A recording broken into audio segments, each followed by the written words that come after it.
Last week we started this series called Holy Now. And I want to let you in on this. It's something of a tradition around FCC Tyler to talk about pop culture in this specific time of the year. We always plan to tie it into the words or teachings of Christ. But honestly, it started as a way to get people together in the summertime. It started with movies that we pastors would actually have to purchase on DVD. One year I did 2 Marvel movies and a Disney movie, and Lord, it was an expensive summer. Those things do not get discounted. So we would write down the exact timestamp for the small bit of the DVD we wanted to play in worship, and then we would just hope all the cords and the connectors that tied the DVD player into all the other mess would give us both audio and picture. It was good times. About half the time it failed. And famously, Chris Pulliam would just kind of like act out whatever didn't play. So it was really a lot of fun and a great unknown in those early days of faith on film, I think we called it. Then we entered this era where we only picked family-friendly films because we knew that after we preached about them, we were going to play them in this room for family movie nights. Then we kind of let the tradition lapse, and then we condensed it down to maybe just one Sunday in a year. So it's back, babies. It's back. And I have branched us beyond films because I love every iteration of this idea. I love the existence of such a series. I love to be able to share things with you that make me laugh and make me think and make me feel. Especially, I like holding up and examining the things that I'm still thinking about weeks or years after I first enjoyed them. Because I like to wonder, what is it here that I'm connecting to?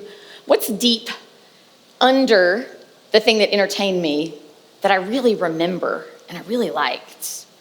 That exercise, looking under the entertainment, as much as any other spiritual practice I have, has taught me to regard everything as holy now.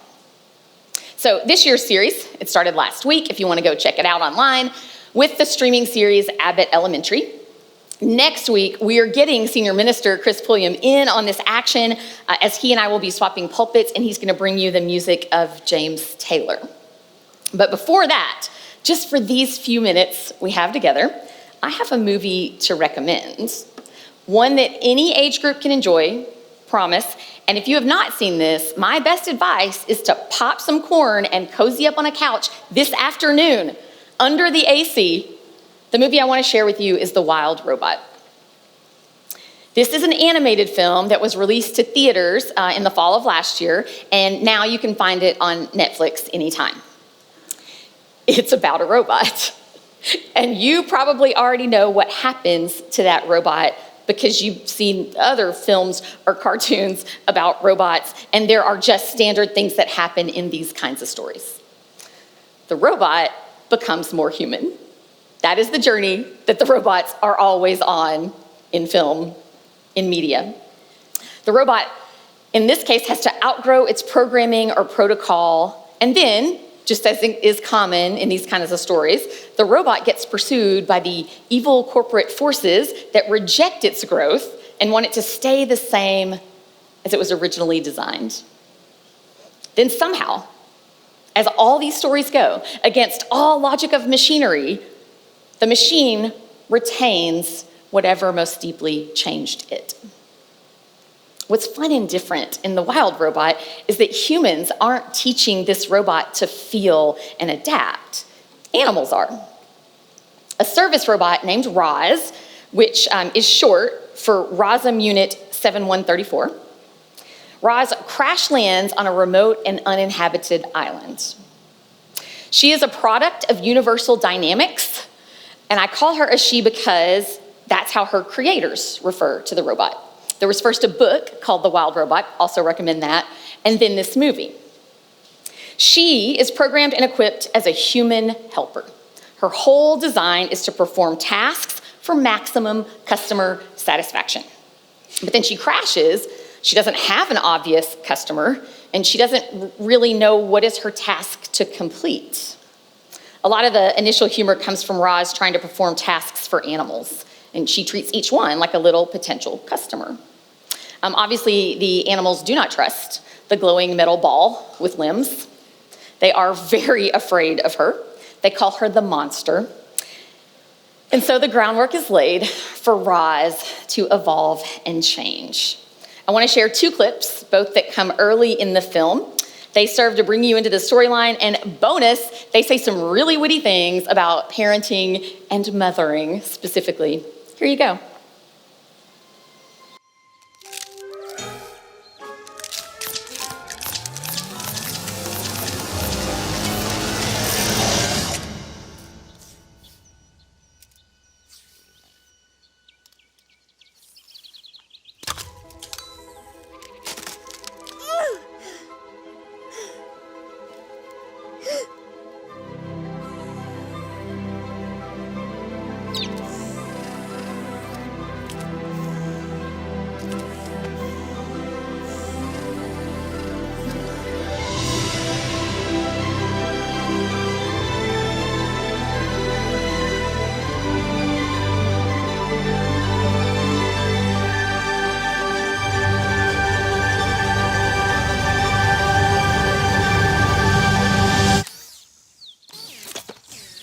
Task accomplished to your satisfaction.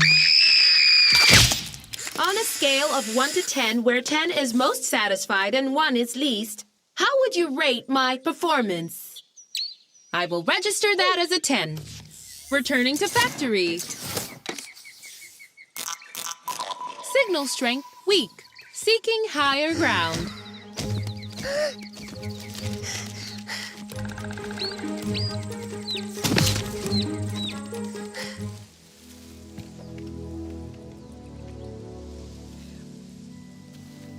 Nice knowing you, Mom. All right, it's okay. Hey? You in there? I'm Pigtail. Oh, okay. Wow. Hello. This gosling is yours. Negative. That gosling stalks me, emits noise, and makes simple tasks more complicated or impossible. Yeah, they do that. Goslings imprint on the first thing they see, which would be you. Congratulations. As far as he's concerned, you're his mother now. I do not have the programming to be a mother. No one does. We just make it up.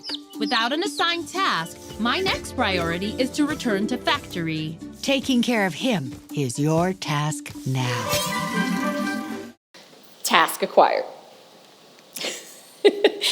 I'm going to repeat just a few of the lines you heard because they were so good and you might not have clearly gotten them. Roz says, "This gosling makes simple tasks more complicated or impossible." And then she says, "I do not have the programming to be a mother." To which Pinktail the possum says, "No one does." No one does. We just make it up. I think that that's the moment I fell in love with this film, at the no one does truth of it. Pretty much any of us who enter a lifelong relationship, who choose to raise children, who take on responsibility for another person, we don't know. We're just making it up to go beyond what we already know and get it done. No one does. In short order, Roz meets a fox named Fink. There's Fink on screen. He is a very imperfect, self-centered mentor, a totally solitary animal, out for himself. But also he becomes an ally and a partner in caring for the baby gosling, which is named Brightbill. Okay, so one thing Fink the fox understands that Roz clearly doesn't is how to get a wound up small creature to relax and go to sleep. She has a lot of trouble with this, so Fink the fox introduces the robot to the whole idea of a bedtime story. And I'm gonna read you his first one. "Let me see here," says Fink. Once there was this island with a little gosling, and he was all alone. Roz, because the rest of his family was destroyed. Fink covers the gosling's ears and says, "Not yet, not that yet." And he continues, "What this gosling needed was a mother. So he looked up at the stars and asked the brightest one if it could send him one of their extras. Funny thing is, there happened to be a beautiful robot sitting on the edge of that star, and she heard him. Roz says, which is impossible, since sound does not travel through the vacuum of space. Fink says, okay, but she still heard him because she was listening with a different part of herself, a part that up to now she didn't even know she had. That part was her heart. The baby says, oh, but how did my mama come to me from so far away? Fink says, oh, who cares? Well, I mean, she leaned over the star, is what I was saying. She was trying to see you. She falls off that star and lands on the beach just a little ways away from here. But she lands pretty hard. And a lot of stuff she knew just kind of fell out. So it's a little weird what she knows now and what she doesn't, but she remembers one thing, you. And when she finally sees you, she feels crushing obligation, says the robot. And the fox says, very lucky to be a mother. In fact, the next big main portion of the film is this kind of vacillation between crushing obligation and very lucky to be a mother. Both realities play out. But the robot does complete her task. She teaches her gosling to fly, and she wins over most of the animal residents of the island along the way. What's cool and different here, because I'm not giving you any spoilers you couldn't have figured out for yourself. What's cool and different is that for the longest time in this movie, there is no bad guy to battle. There's no evil villain. There's no antagonist created just to thwart the protagonist's plans. Nature is what all the characters are up against, and that alone is enough of a hardship to create real stakes, real drama. Roz was not designed for the great outdoors or the fellowship of wild things.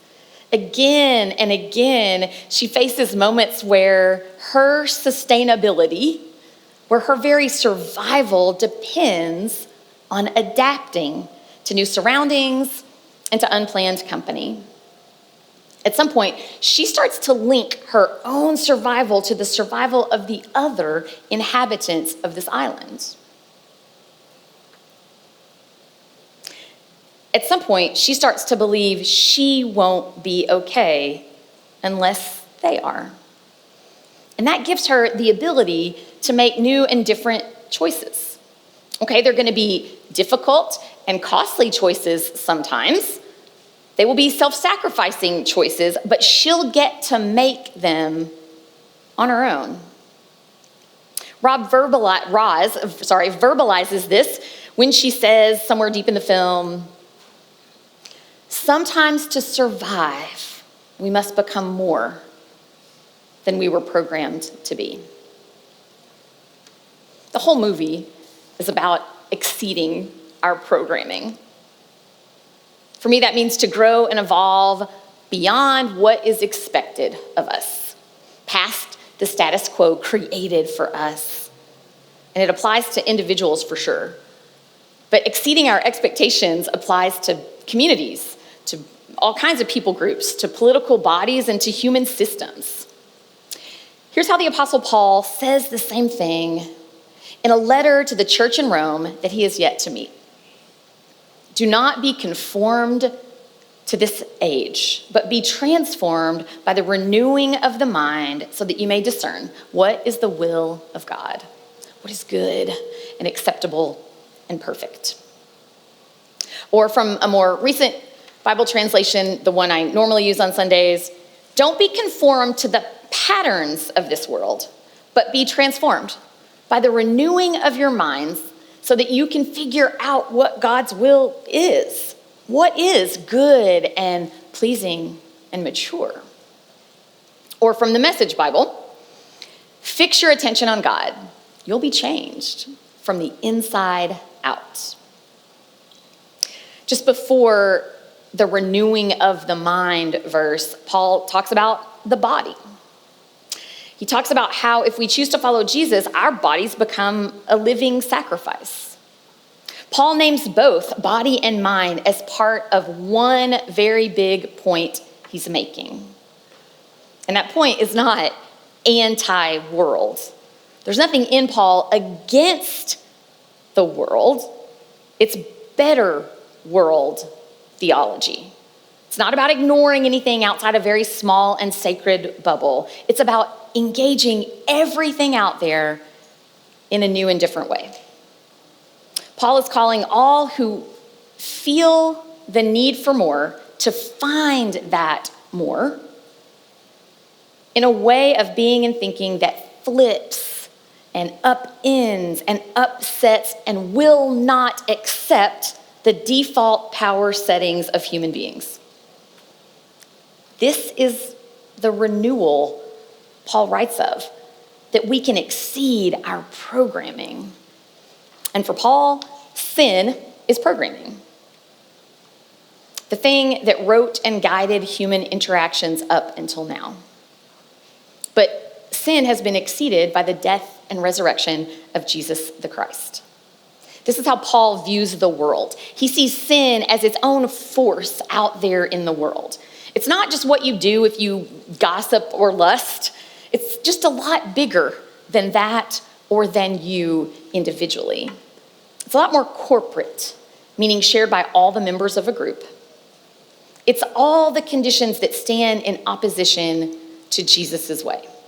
That means any condition that value ranks lives and deems any life as less worthy. Before Jesus showed us this different way, Paul says, we were all enslaved by these common conditions. Now that we have Jesus as a model, we can move in the world differently, reprogram our thinking, be renewed and transformed. The first act we make is to step out of our own slavery, and then we can make other people free. To be enslaved, whether we're talking about in the ancient world or the very current modern one, is not to be in charge of your own body or fully to be in charge of your own mind, because you're not free to either imagine or act. Friends, a lot of people are living this way right now. A lot of people are feeling bound in a modern form of slavery. And I think Jesus wants better for them. And I think the way to get there might just be through us, through our changing so that we don't conform anymore to the patterns of a world that takes advantage of some as a routine, as a way, as a system. I think it might start with us rejecting the power to rule over in favor of the power to come under and live alongside. Back to a movie about a machine who learns more humanity than most of us. The animal community ultimately changes their norms. The whole community, seems to transform to follow the model of Roz. And somewhere near the end, Fink the fox tells one last bedtime story. By this time, he is far from solitary, and he's taking care of more than one vulnerable creature. And here's what he says to them all as they gather. Once there was an island with all sorts of animals, and they fought, and they ran, and they hid. But mostly, they were scared. They were very, very afraid all the time. But then a robot fell out of the sky. This robot had some strange ideas. She thought that kindness was a survival skill. And you know what? She was right. So may it be among us.